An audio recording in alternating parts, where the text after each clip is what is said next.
بیٹا آپ لوگ میرے سامنے سیکنڈ ایئر کی کلاس بیٹھے ہیں اور آج ہم اردو میں پڑھ رہے ہیں رموز اوقاف۔ بیٹا یہ پیپر میں 5 نمبر کا سوال ہے۔ 5 نمبر کا سوال ہم پھر کیسے کریں گے؟ یہ ملٹیپل چوائس کی صورت میں آئے گا۔ یہ ہمارے پاس کچھ رموز اوقاف ہیں تو زیادہ ہے، اس کو ہم 2 پارٹ میں کریں گے۔ پہلے پارٹ میں آج ہم سیکھ رہے ہیں بیٹا پہلے نمبر پہ اس کا نام ہے سکتہ۔ بیٹا اس کی شکل دیکھیے، اور اس کا دوسرا نام سکتے کا کیا ہے؟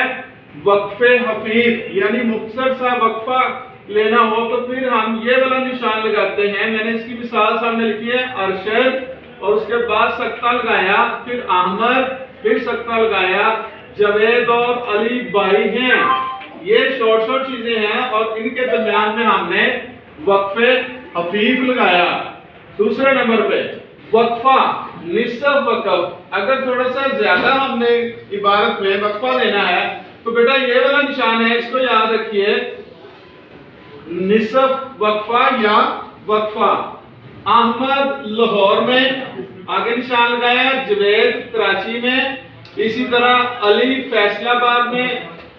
یہ یہاں رہتے ہیں، یعنی کہ یہ تھوڑا زیادہ ہے یہ الفاظ سے، اور یہ جملے ہیں۔ جب جملے آئیں گے تو تب ہم اس کو وقفہ کو استعمال کریں گے۔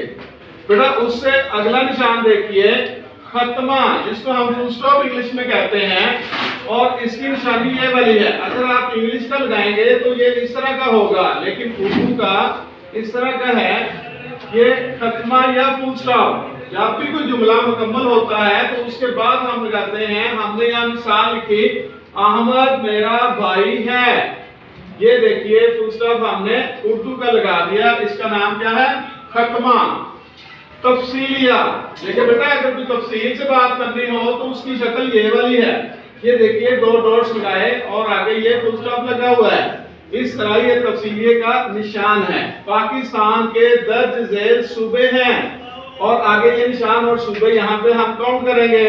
میرے پاس کتابیں ہیں، اور آگے یہ والا نشان لگائیں گے تفصیلیہ، اور نیچے لکھیں گے میرے پاس اردو ہے، اسلامیات ہے، پاک اسٹڈی ہے۔ اس کے لیے تفصیل کے لیے لکھا جاتا ہے۔ بیٹا اس سے اگلا 5ویں نمبر پہ جو میں نے لکھا ہے یہ ہے رابطہ۔ 2 چیزوں کو آپس میں رابطہ کرنے کے لیے اس نشان کو ہم دیکھتے ہیں، یہ علامت دیکھیے، 2 ڈاٹس اوپر نیچے بنے ہوئے ہیں۔ مثلا ہم لکھتے ہیں سبق کا عنوان، آگے یہ والا